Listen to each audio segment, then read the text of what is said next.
Hello friend, Jai Swaminarayan. Welcome to Krupa's cooking point. આજે આપણે બનાવીશું વરિયાળીનું શરબત. તેની માટે મેં અહીંયા એક વાસણ લઈ લીધું છે. વાસણમાં 1 કપ જેટલી અને ગ્રામમાં 125 ગ્રામ જેટલું આપણે વરિયાળી લઈ લેવાની છે. ત્યારબાદ તેમાં 18થી 20 નંગ જેટલી ઇલાયચી લઈ લેવાની છે. ઇલાયચીનો ફ્લેવર શરબતમાં ખૂબ જ મસ્ત આવે છે. હવે તેમાં 3 કપ જેટલું આપણે પાણી લઈ લેવાનું છે. અહીંયા તમે પાણી વધારે ઓછું કરી શકો છો. ત્યારબાદ તેની ઉપર ઢાંકણ ઢાંકીને 4થી 5 કલાક માટે તેને પલાળી રાખવાની છે. 4થી 5 કલાક થઈ ગયા છે. હવે ઢાંકણ ખોલીને આપણે જોઈ લઈશું.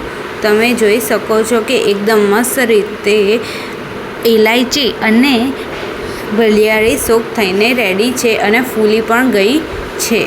હવે તેને મિક્સર જારમાં લઈ અને તેની પેસ્ટ બનાવી દઈશું. આ રીતે 2થી 3 ચમચા જેટલું મિક્સર જારમાં આપણે વરિયાળી અને ઇલાયચીનું મિશ્રણ લઈ લઈશું. હવે ઢાંકણ ઢાંકી અને તેની પેસ્ટ બનાવી દઈશું.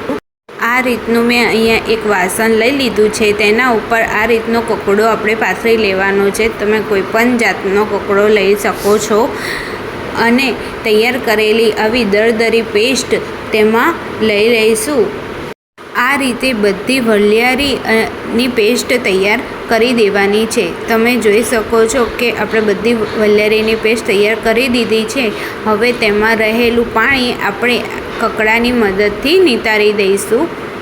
તમે જોઈ શકો છો કે હું કેવી રીતે કાપડને આ રીતે ફોલ્ડ કરી અને તેને નિતારી દેવાનું છે.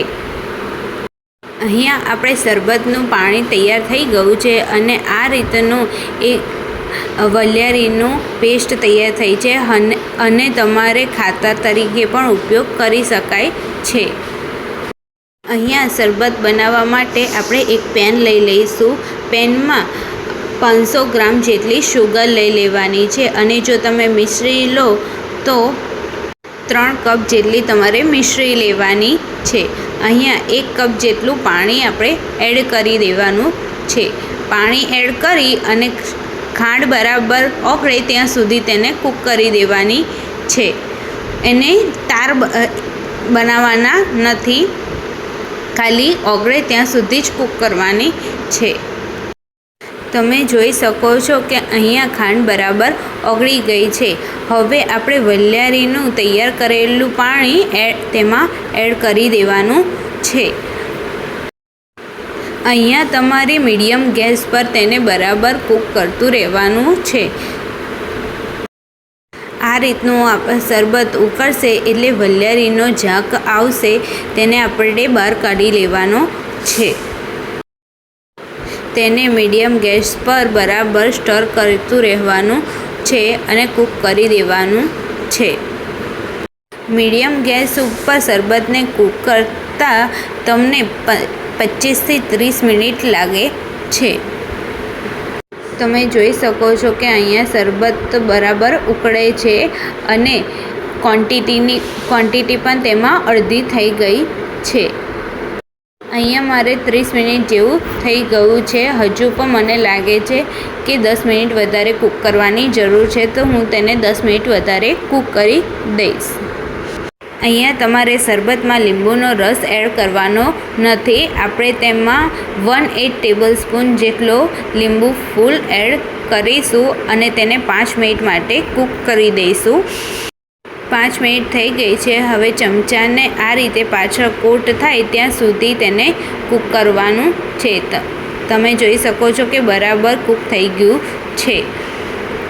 અહીંયા શરબતને ગેસ પરથી ઉતારીને 5થી 10 કલાક માટે તેને ઠંડુ કરવા મૂકી દેવાનું છે. અહીંયા 5થી 10 કલાક થઈ ગયા છે. હવે તમે જોઈ શકો છો કે ક્વોન્ટિટી પણ કેટલી ઓછી થઈ ગઈ છે અને શરબત પણ આપણું બરાબર તૈયાર થઈ ગયું છે. હવે તેને એક ગ્લાસમાં આપણે આ રીતે 2 ચમચા જેટલું શરબત લઈ લેવાનું છે. ત્યારબાદ તેમાં 2 આઈસ ક્યુબ આપણે એડ કરી દઈશું. ત્યાર પછી તેમાં થોડું ઠંડુ પાણી એડ કરી દેવાનું છે.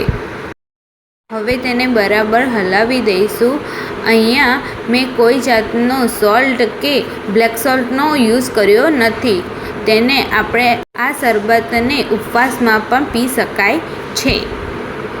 આ રીતની એક બોટલ ભરીને શરબત તૈયાર થાય છે.